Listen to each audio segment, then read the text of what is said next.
What's going on, y'all? Welcome back to another episode of The Jump, a midweek episode as we look forward to arguably the best college football weekend of our lives, maybe. So there's a lot of games to get to. There's a firing and a retiring in college athletics, as long as also injuries. Heisman list for you guys, a lot to get to in this episode. Thank you for tuning in. And we'll start out with the college basketball part, because if you're recent to the channel and you just recently found my channel, you would maybe think this is just a college football only. But I am a massive college basketball fan as well. So I love them both equally. So I got to talk about it when there's big news. There was big news this week. Bruce Pearl shocked the college basketball world by retiring on the first day of official practices. So on Monday, the 22nd, Bruce Pearl retired. That was the first day where it's the official practices, because you can go from 8 hours a week to 20 hours a week with your team.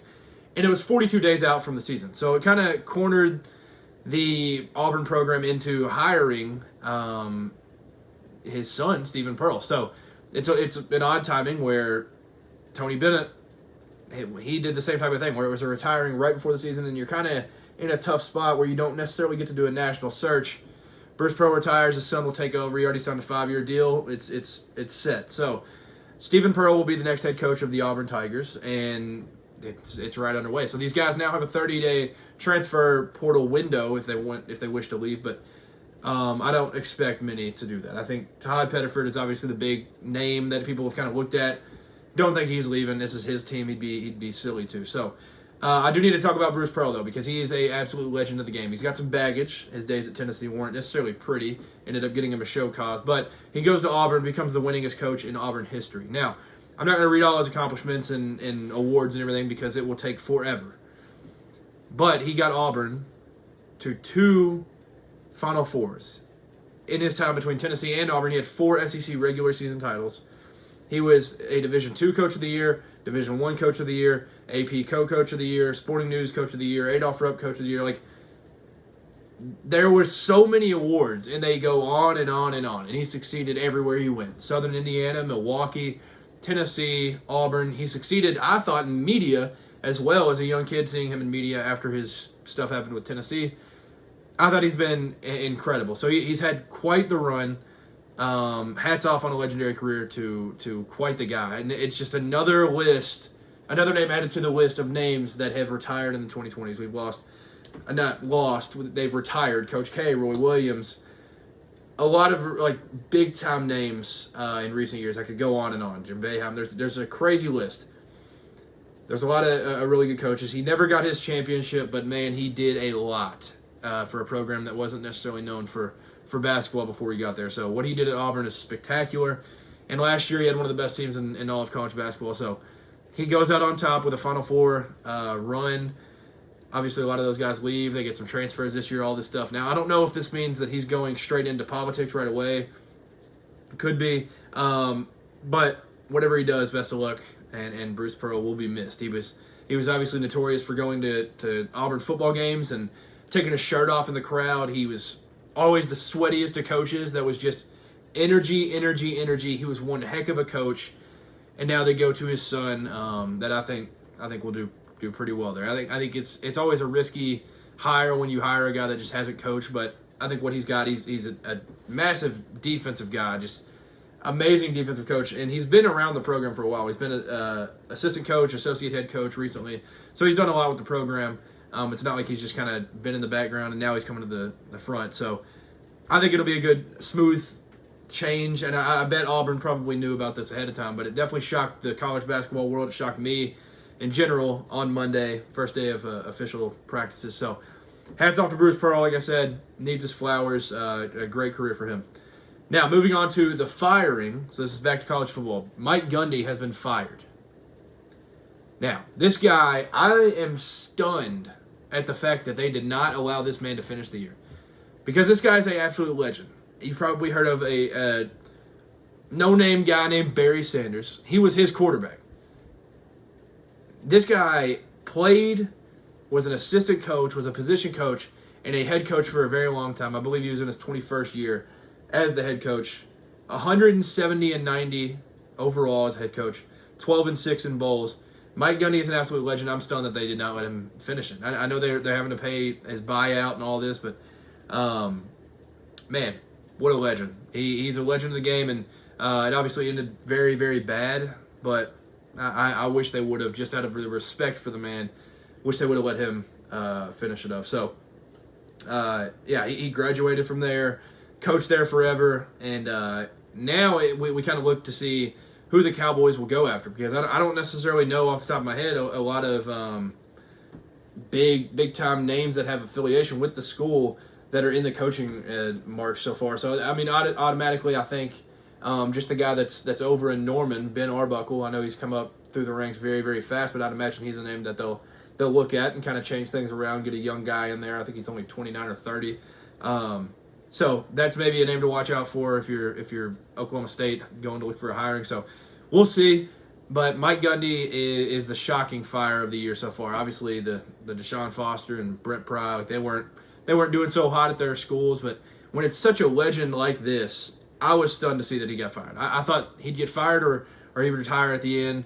But yeah, what a legend! 3-time Big 12 Coach of the Year, Paul Bear Bryant Award winner, Eddie Robinson Coach of the Year, Oklahoma Sports Hall of Fame, and even 2 years ago, which is crazy to look back at it being so recent. Very, very, very, very, very close, inches away from a college football playoff berth, which would have been incredible to have on his resume. So, hats off to him on a legendary career as well. I don't know where he'll end up going, if he's going to be in media or if he's just going to be kind of a spokesperson, GM type role or something for Oklahoma State. I hope he stays around the program though. I hope he stays a Poke for life and just kind of hangs around there. So he's a winner overall. He gave us an iconic moment in 2007 with "I'm a man, I'm 40." Now here we are, many years later, and he gets fired. So it's sad, but I think it was definitely time. I'm just stunned that they did not let the man finish the year. It obviously isn't going to be a good year either way, but Mike Gundy out at Oklahoma State. Keeping it Oklahoma, John Mateer, it came out this afternoon that Oklahoma QB John Mateer has suffered a thumb injury on his throwing hand and could miss 3 or more weeks. Now, this is a guy that I've been very, very high on. Even when he transferred there in the summer, you could go check the tapes. Massive fan of John Mateer. Last year, especially. This man I have loved for a very long time. He's been number 1 on my Heisman list, and you'll see on my Heisman list even through this, which I'll probably have to reevaluate going from this point on. But he's been incredible. He's been number 1 on my Heisman list. Now he's going to be missing 3 or more weeks, and he'll likely miss the Red River rivalry, which is against his home state. That he was definitely juiced for. So. Prayers up for a speedy recovery for John Mateer. He's been awesome, like I said. So I don't necessarily know who Oklahoma's backup quarterback is, but they'll have a lot on their plate because they'll have some big games coming up soon for them. It looks like it's just Michael Hawkins. Okay, he was there last year, but I would say the offensive. That room probably feels a little bit comfortable just knowing that they'll end up being okay with Michael Hawkins there. I think he'll be fine, especially with Ben Arbuckle. Like I would imagine that they'll be okay for a little bit. They play Kent State October 4th, so they're on a bye right now. Then October 4th, and then October 11th is Red River rivalry. So hopefully he's back around then. But following that, it's a gauntlet. So they're going to need him for that late stretch because they have. Starting October 18th, this is every single week with a gap on November 8th. But they have October 18th at South Carolina, October 25th at number 13 Ole Miss, November 1st at number 15 Tennessee, November 15th at number 17 Alabama, November 22nd, number 20 Missouri at home, and then number 4 LSU, November 29th in Norman at home. But they play, 5 straight teams ranked 17 or 20 or higher. So top 20 teams, they play that. And then also at South Carolina being before all of those, it's just absolutely brutal. Like that's certainly not an easy place to play. So they'll need him back for that. But obviously big news in the college football world because he's number 1 on a lot of boards, honestly, if you look around the country. Keeping it SEC. So the SEC annual opponents came out. They've officially already put together all the schedules and everything that these teams will have the next 4 years, which I think is really cool because it's been every year around this time you'll just get to see next year's schedule. But now you get to see the next 4. So you get to kind of see, for my Kentucky Wildcats, the 2028 season just looks brutal because, like, we play, like, tough games at home, and then we also go towards the end of the year and we play, like, it might have been, like, at Alabama, at LSU, at some, it was tough. But it's cool to just see the future down the road a little bit. But this is very much needed because it had been 2012, Texas A&M and Missouri joined the conference. Georgia has never played at Texas A&M. Texas A&M has never played at Kentucky.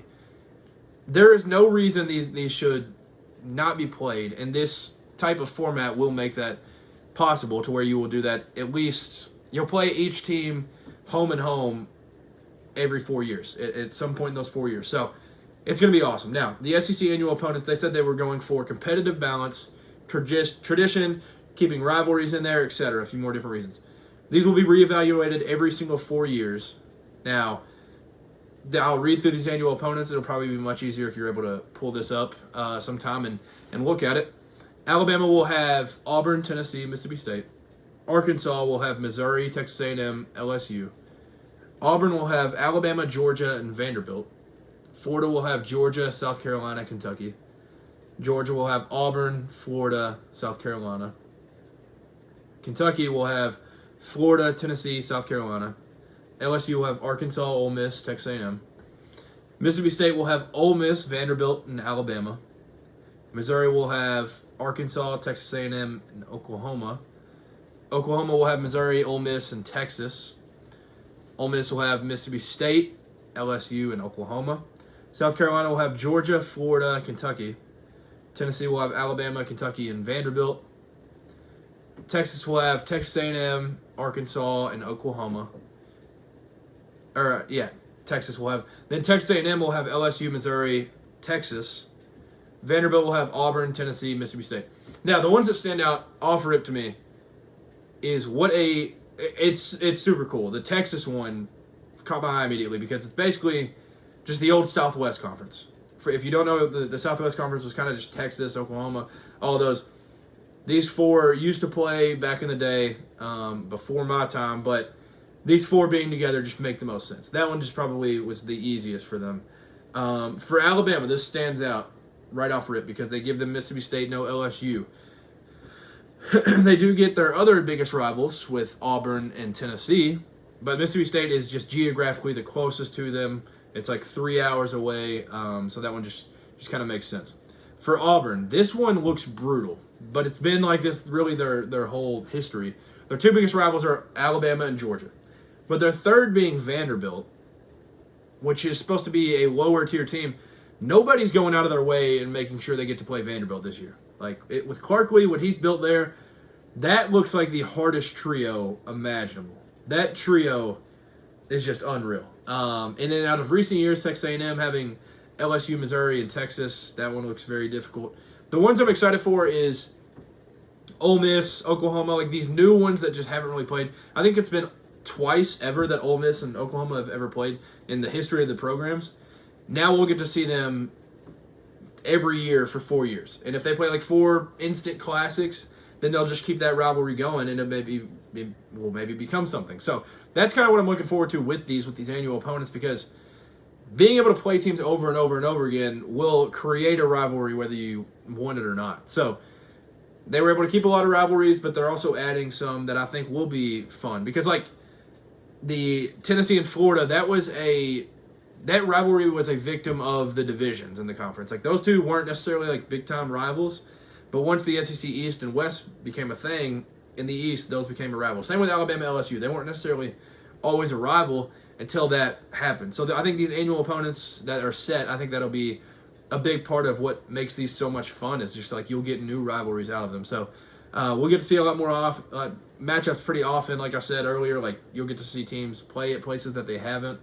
And other than that, I think they nailed it. I think they nailed it. It's like, I know initially their thought was to kind of give a lower tier team, if possible, mixed in with some good ones. But the SEC, especially right now, is super deep, so it's kind of hard to look at that. But I think if you're Tennessee, you got to be ecstatic. You're getting a Nick Saban-less Alabama a Kentucky team that maybe it ends up being John Summerall, but Stoops is on his way out, and it's not the peak of the program right now. And then Vanderbilt, who, I mean, it's a rival, so they're always going to be in the fight, but they're not necessarily like the world burner. Like, you would choose Vanderbilt over a lot of others. So I think if that's your three, you're feeling okay about it. So, but I think they perfected it. There's a few fun matchups that haven't really been a thing.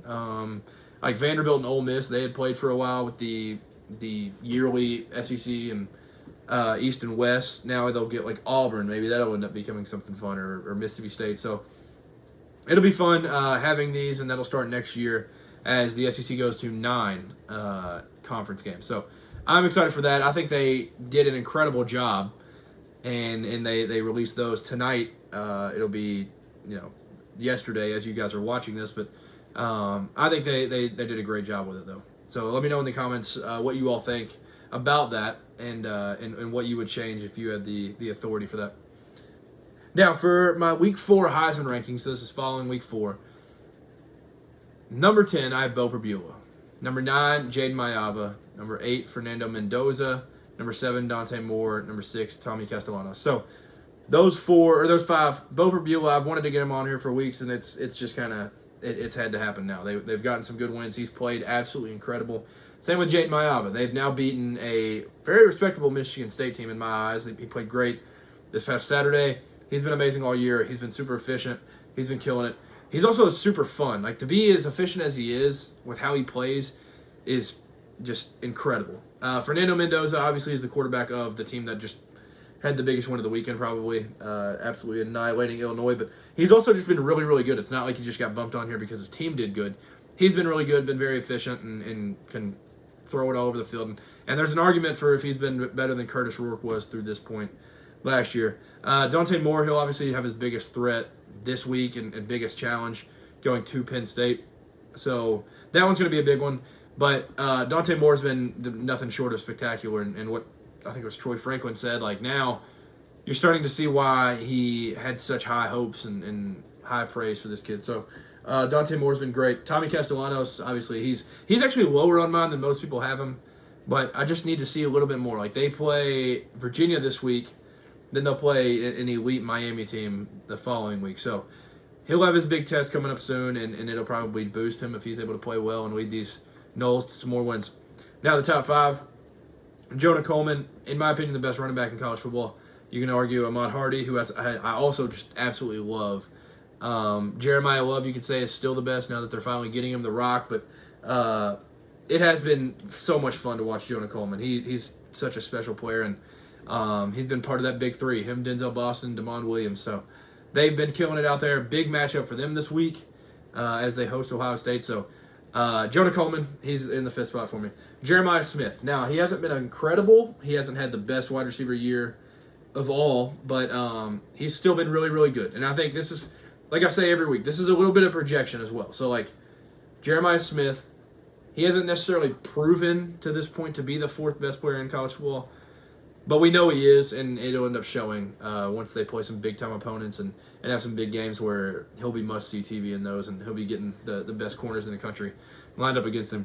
3, Marcel Reed at Texas A&M. He's going to be incredible all year, and he's impressed me to this point. He's not proved me wrong. I think I had him as the 10th best quarterback in the SEC. He is certainly 2 or 3, without a doubt, to this point.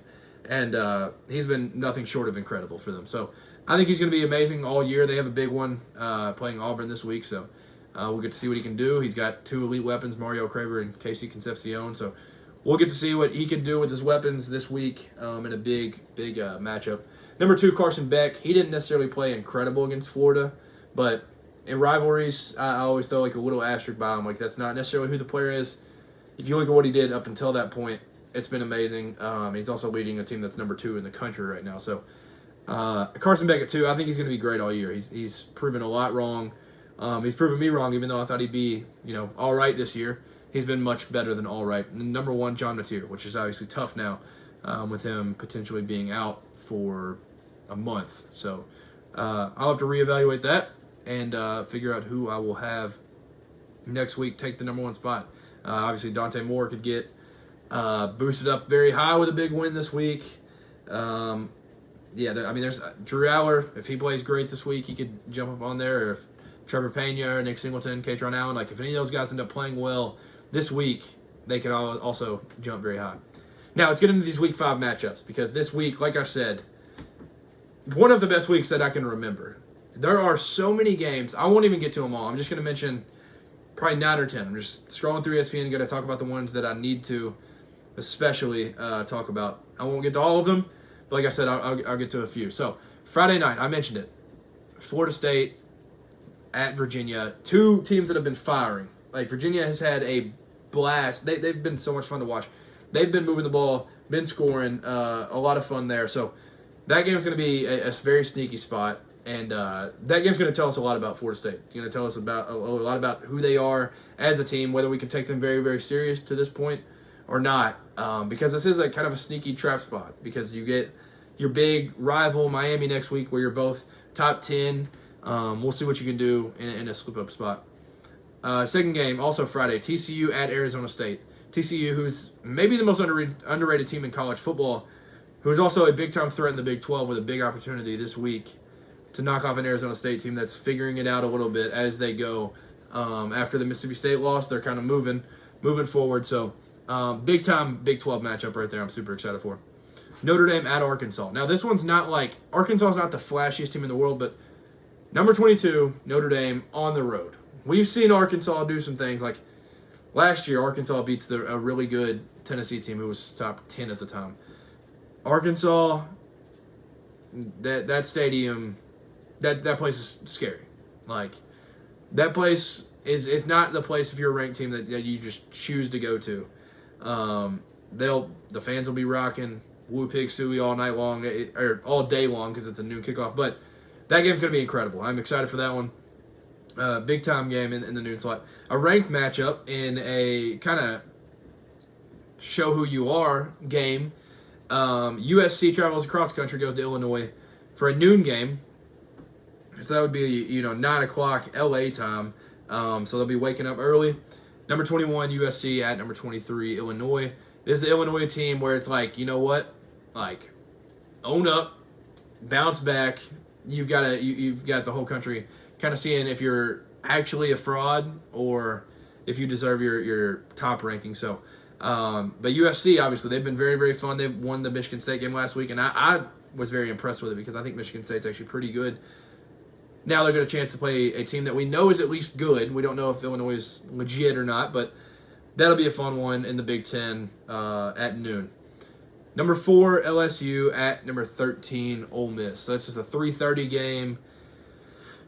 Kind of a get-back type of game for LSU. Had a crazy game last year.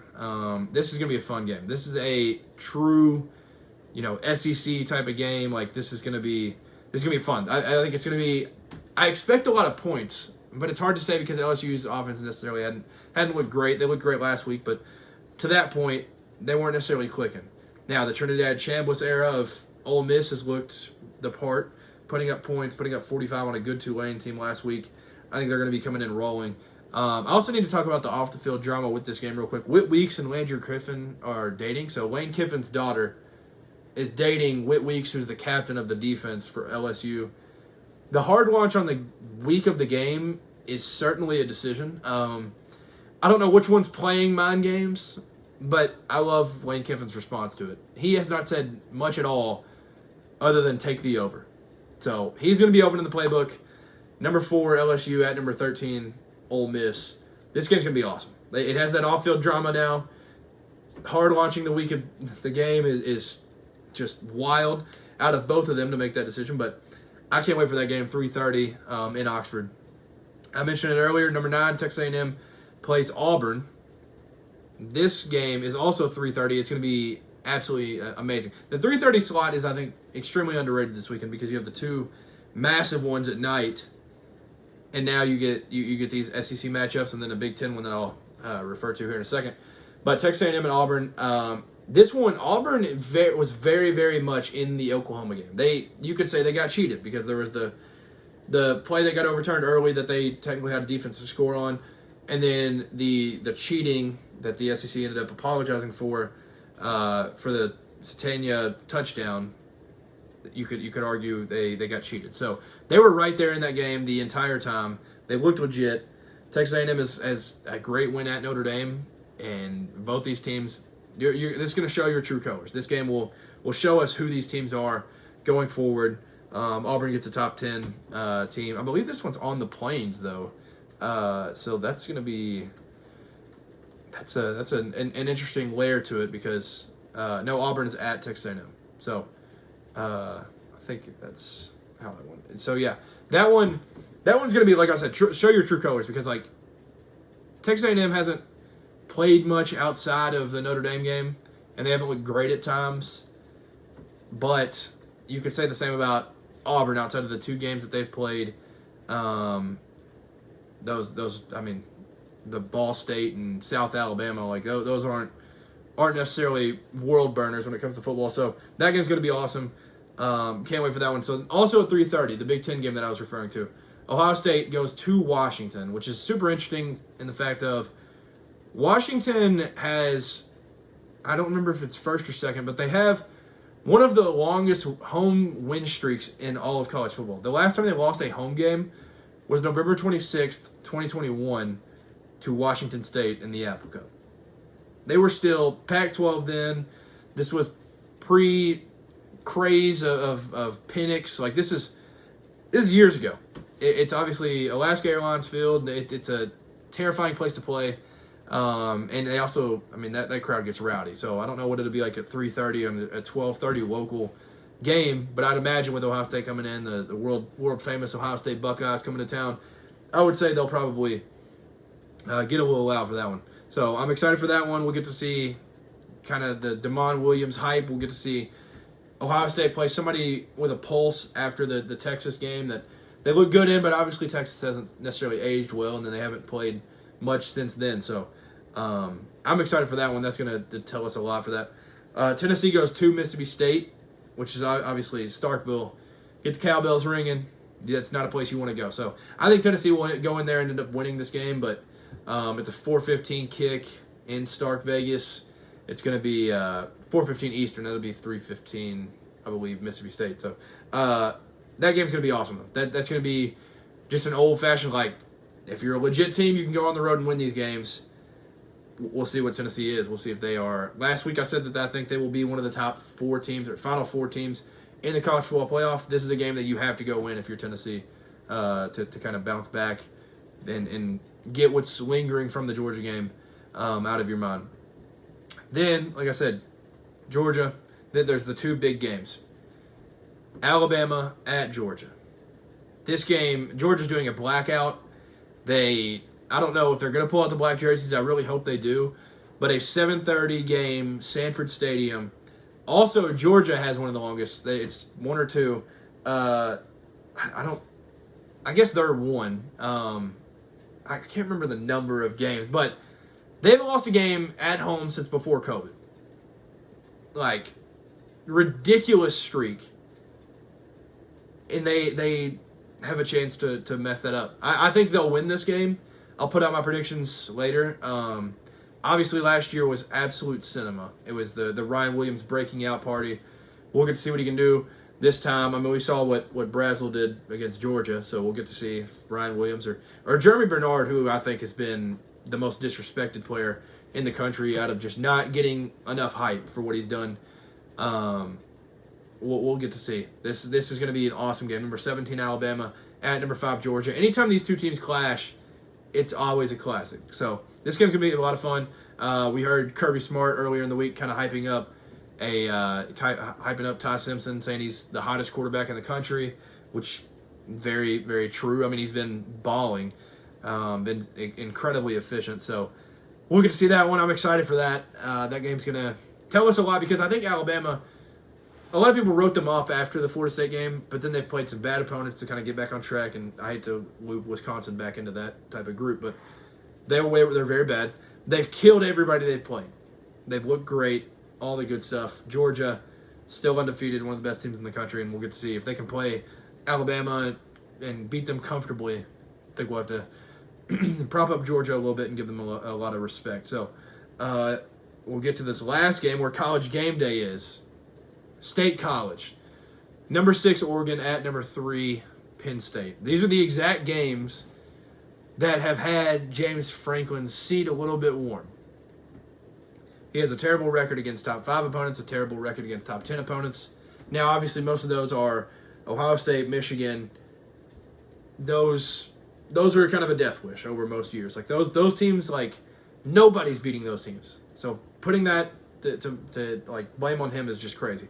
Now, this is a team that this entire the whole Penn State team played Oregon in the Big Ten championship last year and allowed 48 points hung on them, and I think it was 48. Allowed a ton of points to put on them, and they're probably feeling a little bit disrespected because they get moved back to bump Miami up. They also were jumped by Ohio State after the Texas win. They're at number 3, and it's honestly a disrespectful 3. Now you get Oregon, where it's a lot of newcomers, a lot of transfers. You know, Sadiq's still there. Dante Moore now is hoisted from backup into the starting role. Some good transfers defensively. It's a tale of two different teams where it's a lot of continuity on one side and a lot of transfers and new guys being lifted up into new roles on the other side. So you get tradition in Penn State with the no tradition in Oregon. Two teams that are seeking national championships in the year of 2025. So these teams are awesome. And this will be the game that I will be going to. I have a friend that's an Oregon fan, and he's a diehard fan. He's never been to a game. So this will be the one that we're going to. Pretty good seats. I'm going to try to make like kind of a vlog type thing out of it. I am so excited for this game. This Dan Lanning, James Franklin, like who's going to win it? Who's going to win the big one? Dan Lanning obviously had the Ohio State one last year. We get to see what he can do on the road in a whiteout at Penn State. It is going to be awesome. I can't wait for this one. The thing that I hate about going to this game is that I'll be missing kind of this late slate. That will suck. But the rest of these games are going to be nothing short of spectacular. So that'll do it for this episode. Don't think I have anything else. No Dabo clips this week. He just seems devastated and broken. So no need to beat up on the guy at all. And hopefully they can kind of figure some things out and make a bowl or something. I don't even know. But there will probably be more coach firings soon, I would imagine.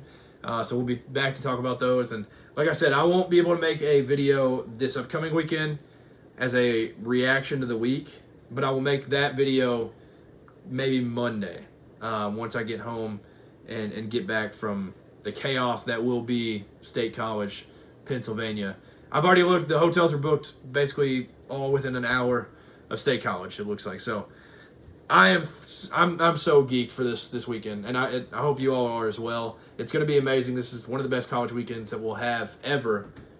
Can't wait for it. I hope you all enjoy it. Thank you for tuning in. Have a great rest of the week. Enjoy this college football weekend.